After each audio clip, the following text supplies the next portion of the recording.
तो मैं हरास नहीं हूँ इस चीज़ से कि हाँ कोई मुझे परेशान कर रहा है, और कौन परेशान कर रहा है और किसके इशारे पे होता है, सारी चीज़ें मुझे खुद ही पता चलती है।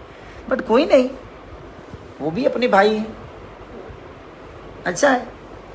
मुझे खुशी मिलती है कि चलो कोई मुझे पीछा करने के लिए इतने षड्यंत्र तो कर रहा है, अच्छी बात है। कोई काम से पीछा नहीं करता है तो षड्यंत्र करता है, बट कोई नहीं, ठीक है। तो ये अहंकार ठीक है, अच्छी है।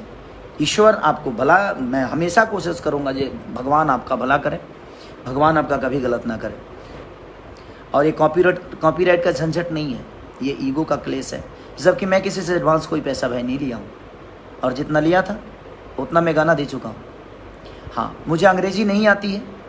अब किसी ने विश्वास पे बोला कि भैया आपको लगता है कि मैं आपके साथ गलत करूँगा, तो भाई मुझे नहीं आती है या अंग्रेजी, तो भाई मैं बोला कि ठीक है भाई, इतना विश्वास एक दूसरे के साथ रहता है, आदमी उठता है बैठता है, और ठीक है एक ही जगह रहना है, तो कोई इतना आज तक किसी ने गलत नहीं किया, तो भाई ये भी हमारा भाई ही है, गलत नहीं करेंगे। बट ठीक है, वो अंग्रेजी में क्या चाहता, मुझे अब अफसोस होता है कि मैं पढ़ा क्यों नहीं, लेकिन क्या करें, गरीबी इतनी थी कि खाने के ठीक नहीं थे, तो हम पढ़ेंगे क्या।